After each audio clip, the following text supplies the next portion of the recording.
माता रानी के सभी भक्तों को आज दूसरे नवरात्र के उपलक्ष्य में बहुत बहुत बधाई और शुभकामनाएं। माता रानी आप सभी भक्तों की मनोकामनाएं पूर्ण करें। पंचांग के अनुसार 18 अक्टूबर 2020 को अश्विन मास की शुक्ल पक्ष की द्वितीय तिथि है। नवरात्रि के दूसरे दिन मां ब्रह्मचारिणी की पूजा की जाती है। मां ब्रह्मचारिणी की पूजा तप, शक्ति, त्याग, सदाचार, संयम और वैराग्य में वृद्धि करती है और शत्रुओं का नाश करती है। नवरात्रि की पूजा में मां ब्रह्मचारिणी की पूजा का विशेष महत्व बताया गया है। मां दुर्गा की 9 शक्तियों के दूसरे स्वरूप मां ब्रह्मचारिणी के दर्शन पूजन का विधान है। देवी ब्रह्मचारिणी का स्वरूप पूर्ण ज्योतिर्मय और अत्यंत भव्य रूप में होता है। देवी के दाहिने हाथ में जप की माला और बाएं हाथ में कमंडल लिए श्वेत वस्त्र में देवी विराजमान होती हैं। चलिए भक्तों, अब मां ब्रह्मचारिणी की पूजा विधि के बारे में जानते हैं। मां ब्रह्मचारिणी की पूजा में पुष्प, अक्षत, रौली, चंदन का प्रयोग किया जाता है। पूजन आरंभ करने से पूर्व मां ब्रह्मचारिणी को दूध, दही, शर्करा, घृत और शहदू से स्नान कराया जाता है।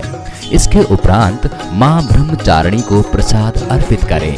इस क्रिया को पूरा करने के बाद आचमन और फिर पान सुपारी भेंट करनी चाहिए। इसके बाद ही स्थापित कलश, नवग्रह, 10 दिक्पाल, नगर देवता और ग्राम देवता की पूजा करनी चाहिए।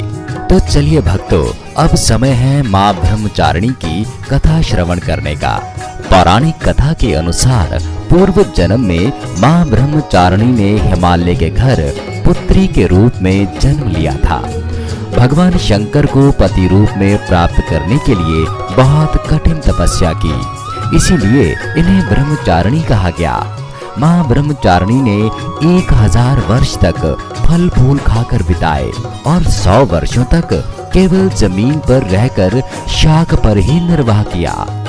इसके बाद मां ने कठिन उपवास रखे और खुले आकाश के नीचे वर्षा और धूप को सहन करती रही। टूटे हुए बिल्व पत्र खाए और भगवान शंकर की आराधना करती रही।